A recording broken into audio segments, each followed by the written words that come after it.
I have been a soldier for 26 years, and in all that time I learned exactly one thing worth carrying off a mountain. A man does not know what he is until the night decides to ask him. Everything before the asking is rehearsal. Everything we tell ourselves in the daylight about who is hard and who is soft, who will hold and who will run, who is a real soldier and who is only wearing the uniform, all of it is rehearsal, and most of it is wrong. I know it is wrong because I was wrong, completely and out loud, about the best officer I ever served under, and the mountain had to nearly kill all of us before I would admit it. Her name was Cole, First Lieutenant Marin Cole, Fire Direction Officer, and the first time I saw her I decided she would get my men killed. I want to be honest about that because the honesty is the whole point of telling it. I did not have a single good reason. I had the reasons men reach for when they have already made up their minds and only need something to hang the decision on. She came up to Firebase Greywall on the second resupply bird of the dry season, and she came up with a footlocker, a laminated map case, and a leather notebook so worn at the corners that the cover had gone soft as cloth. She did not come up with a rifle slung the way the shooters slung theirs, low and easy and already an argument. She had a rifle, but it rode on her back like luggage. She came up looking at the ground, then at the ridgeline, then at the ground again, the way a person reads a book they have read before and want to make sure they remember. Greywall was not much. It was a knuckle of gray rock the engineers had blasted flatter, a horseshoe of bunkers and fighting positions dug into the lip of it, 6 guns in 2 batteries of 3 down in the saddle behind us, and a long view east into the Marin Valley where the road came up out of the low country through a notch in the hills. We held the notch. That was the whole job. Whoever held Greywall held the notch, and whoever held the notch decided who walked the valley road. And so the men who wanted the valley road wanted Greywall, and they had wanted it for a long time. I was the platoon sergeant for the infantry that ringed the guns. 41 men on a good day, 36 the day Cole arrived. We were the wire, the guns were the reason. And the fire direction center, the little sandbagged hole where the gunnery math got done, where coordinates turned into elevations and deflections and the men on the tubes were told where to send the steel, the fire direction center was where Cole was going to live. I met her at the pad. The dust was still settling and she was already shaking hands with the gun chiefs, getting their names, and I came up with my thumbs in my plate carrier and looked at her the way you look at a thing you have decided not to like. Sergeant Boyd, I said, I run the wire. Lieutenant Cole, she said, I run the math. You been up on a position like this before? She looked at the ridgeline again, that same reading look, and I thought she was stalling. Not this one, she said. It was not an answer and I treated it like an insult.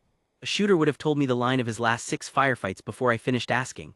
The captains who came up to inspect us told me their whole careers without being asked. This one gave me 4 words and went back to learning the gun chiefs' names, and I walked off and found my squad leaders and said the thing I am most ashamed of, which is that I said it to all of them at once so it would spread fast. They sent us a desk, I said.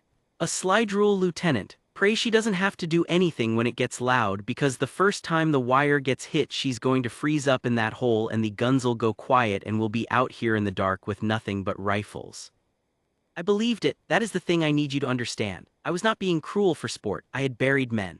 I had a real and specific fear earned in real and specific dark of the moment when the support drops away and the infantry is suddenly alone, and I looked at that quiet woman with her soft-cornered notebook, and I saw the moment coming and I named her as the cause of it before she had done a single thing. The men picked it up because men pick up a sergeant's fear faster than a sergeant's courage.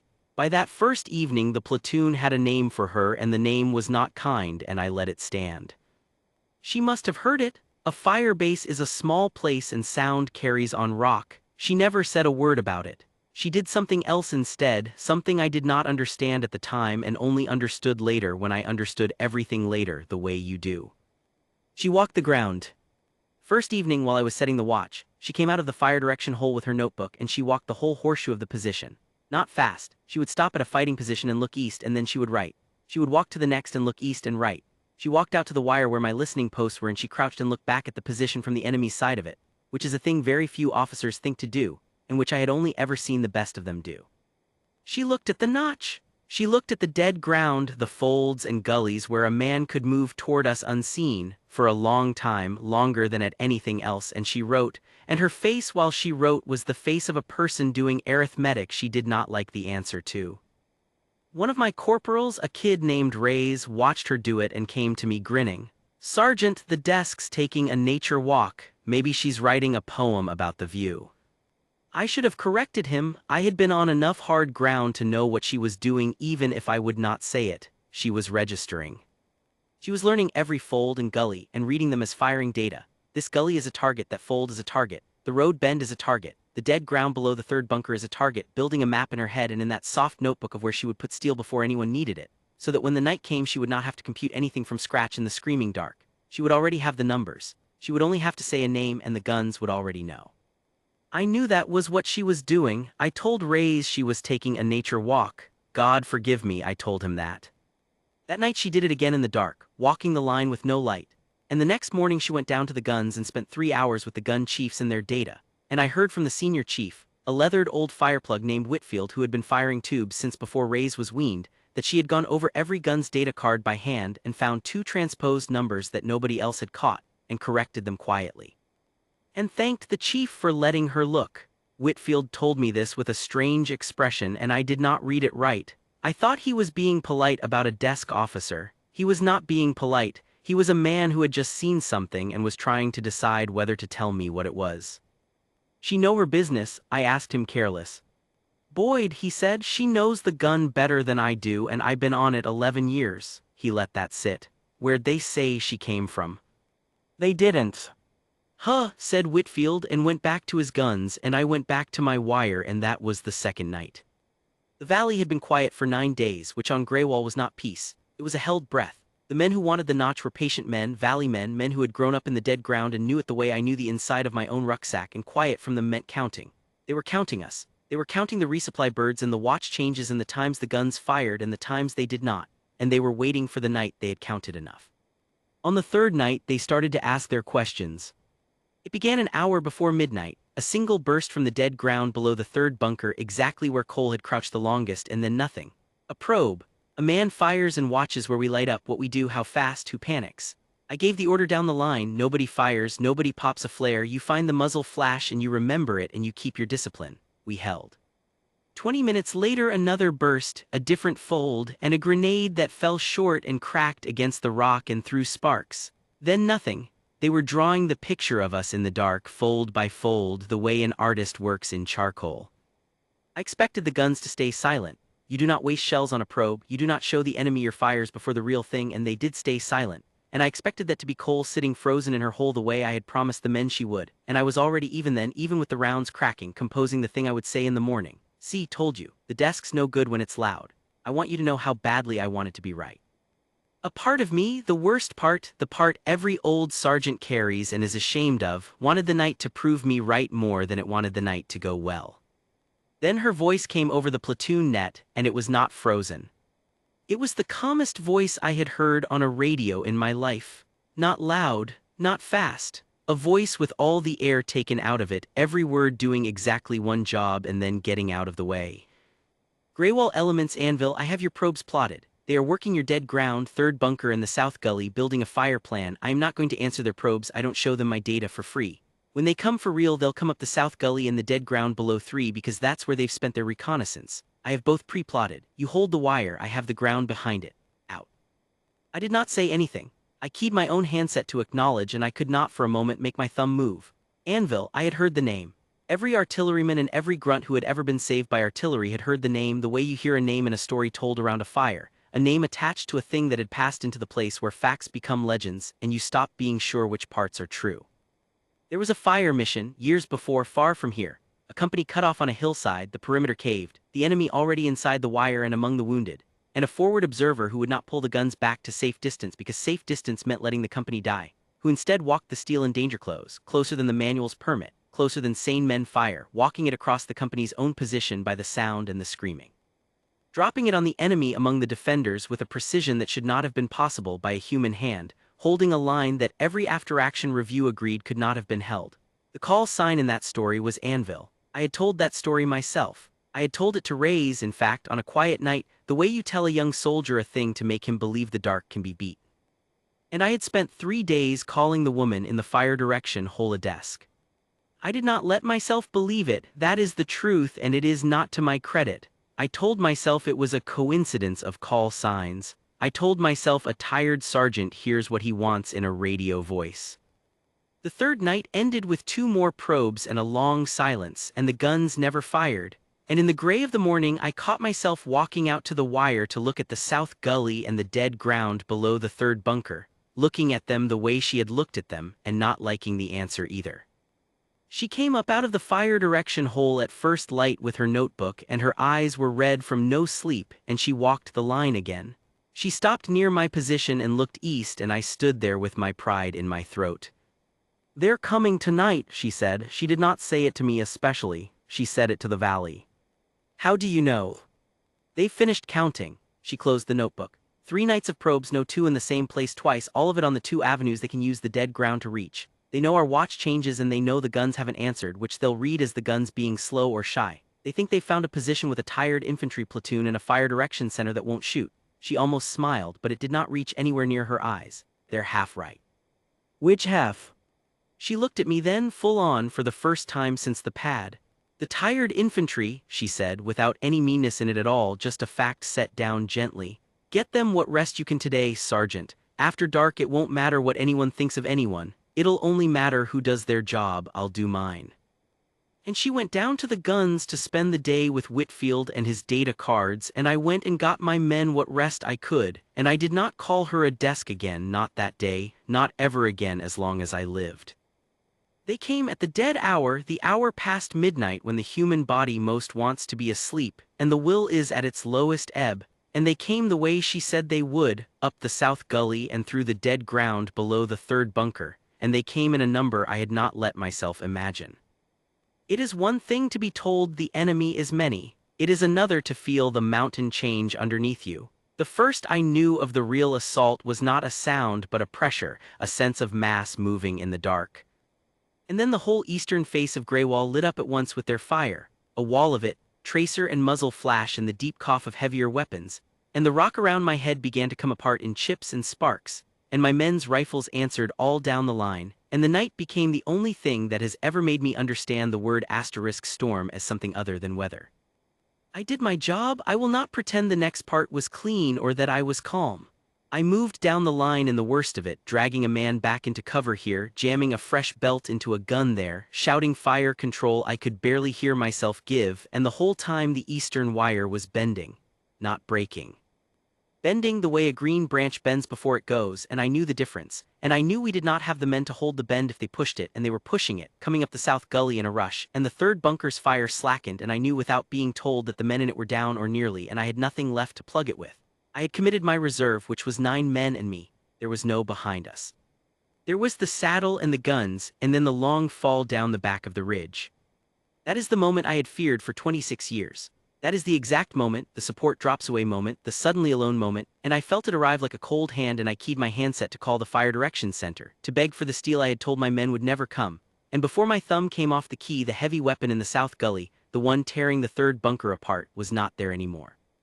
I do not mean it stopped, I mean the ground where it had been stood up into the sky.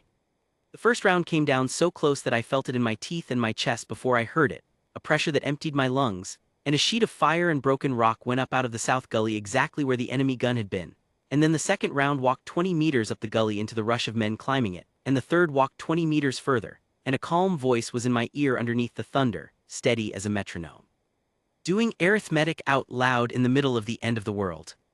Greywall, anvil, steel on the south gully, adjusting up the draw. I have eyes on your situation through the third bunker's gap. Keep your heads down on the wire, I'm walking it close. Boyd, that's your call sign on the net, talk to me, where is your line bending?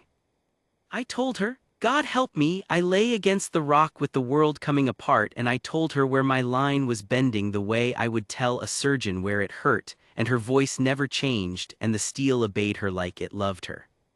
What happened over the next 2 hours I have tried to explain to other soldiers many times and have mostly given up, because there is no language for it that does not sound like a lie. She held the ridge by walking artillery across our own wire. Danger close does not begin to say it. She put rounds down so near to my positions that men were thrown off their feet by the overpressure of fires meant to save them. And not one of those men was hit by her steel, not one, because she knew she had walked that ground 3 nights. She had crouched in the enemy's place and read every fold. She had pre-plotted every gully and corrected the gun's data with her own hand. She knew to the meter where my men were and to the meter where the enemy was, and she threaded the difference between them in the dark. By ear, by the sound of the impacts and the sound of the fight, faster than the men on the tubes could read the data cards, calling the corrections as fast as Whitfield's crews could load. And the guns answered her, all of them. I learned afterward what happened on the fire's net in those first minutes, and it is the part of the story I love best. When the assault hit and our comms to hire were cut and the fire direction center was on its own, she had reached past us up the artillery net to the gun battalion behind the valley, and called for everything they had, and the fire direction officer back there, a major, a stranger, a man who had every reason to ask for authentication and clearances and to slow it all down with procedure while we died, that major heard her call sign, heard asterisk anvil on his net. And there was a silence on the net that men who were on it that night still talk about, and then the major's voice came back and all he said was, "Anvil, we heard you were out of the war, everything we have is yours, tell us where." And every tube that could reach Greywall, ours and theirs, swung onto the coordinates she fed them, and for 2 hours the mountain belonged to her. The enemy did not break all at once. Brave men rarely do, and these were brave, I will say that for them, valley men fighting for their own ground. But she took the rush out of the south gully, round by round, and then she shifted to the dead ground below the third bunker where the second wave was massing, and she did the same. And somewhere in the second hour I felt the pressure of mass moving in the dark change direction, felt the storm begin to ebb, felt the bend in my line stop bending, and I went down it again, this time getting men back up and forward, and the wire that had been folding straightened and held and held and held. She never raised her voice, I want that recorded above everything else. Through all of it, through fires that shook our teeth and a position 3 times nearly lost, her voice on the net stayed the calmest voice on the mountain. She did not curse, she did not crow when a target went up. She did not even sound afraid, though she had more reason than any of us, sitting in a sandbagged hole computing the difference between saving us and killing us, knowing that one transposed number, one misheard correction would land her own steel on her own men. She carried that for 2 hours, and she carried it without a tremor, and I have thought since that this is what real command sounds like, not noise, not rage, not the swaggering hardness I had spent my career mistaking for strength, but a quiet so total under pressure that other men can stand inside it. Near the end, the worst end, a knot of them got through the gap by the third bunker after all 8, 10 men, inside the wire, among my wounded, exactly the nightmare, the enemy in close where no artillery can be used because to use it is to kill your own. And I heard her pause, the only pause of the whole night, one breath, and then she said the thing that put her in the story forever. "Boyd, I see them inside 3, I can reach them. It is danger close to your wounded, closest I've ever called. I will not fire it without you, you're wounded, your call, tell me." She gave it to me, the hardest decision on that mountain, the one with my own wounded men under it.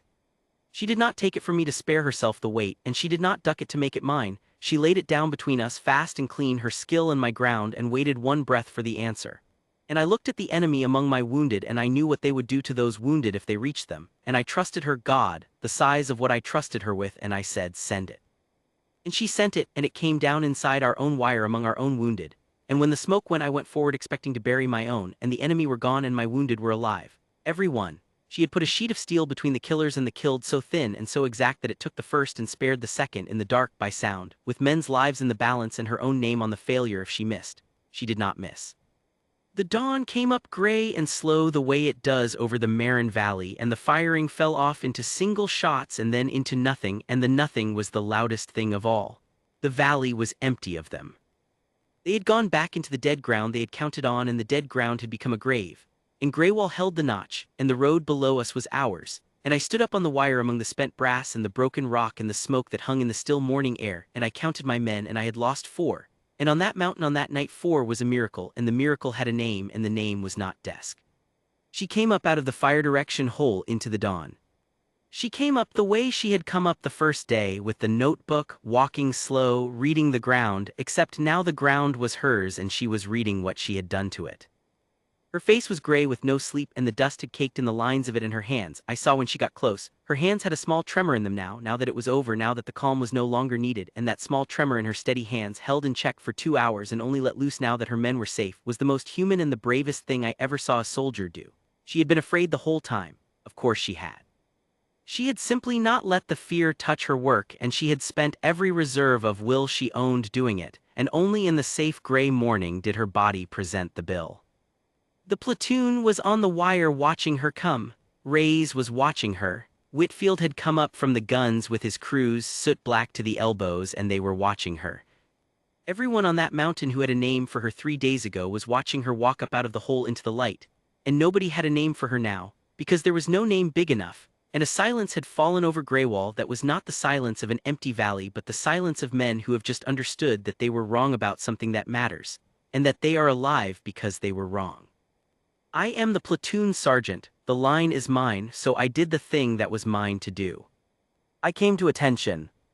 I came to attention on that broken wire in that smoke with my 4 dead behind me and my 32 living around me, and I rendered her the sharpest salute of my 26 years, and I held it. And I felt rather than saw the whole platoon come up around me raise, and the men who had laughed when I told them she would freeze and the gun crew soot black from the tubes, the whole of Greywall came to attention in the smoke and held the salute on the small gray woman with the trembling hands and the soft-cornered notebook. And we held it, and we did not lower it, because lowering it would have meant it was over, and none of us wanted it to be over.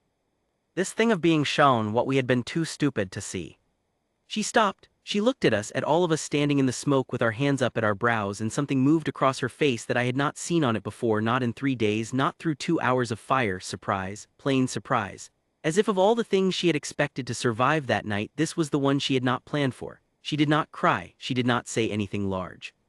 She brought her own hand up and returned it once, the salute traveling back down the line of us, and then she lowered hers and we lowered ours, and the dawn went on coming up over the valley that was ours. Later, much later, weeks later, when the road was open and the resupply birds came regular and a captain came up to take her statement for the after action, I asked her the question I had been carrying since the 3rd night. I asked her if she was the anvil from the story, the company on the hillside, the danger clothes that could not have been called. She was packing the soft-cornered notebook into the laminated case. She did not look up. There's no story worth telling about that one, she said. I lost too many that night. People remember the ones I held, they don't count the ones I couldn't, I count them. She closed the case. That's why I walk the ground first, every position every time, so that when the night asks, I've already done the part that needs a clear head and all that's left is to keep my voice down and my arithmetic right. She finally looked at me and there was no edge in it, only that same gentleness with which she had once told me my infantry were tired. Most positions the night never asks, the walking looks like a nature walk, I've heard worse. I have never been so ashamed and so grateful in the same breath. She left Greywall on a bird the way she came on one, with the footlocker and the map case and the notebook, and she did not make a speech and we did not make one for her, because some things are said better in the way men carry themselves afterward than in any words. I served 11 more years.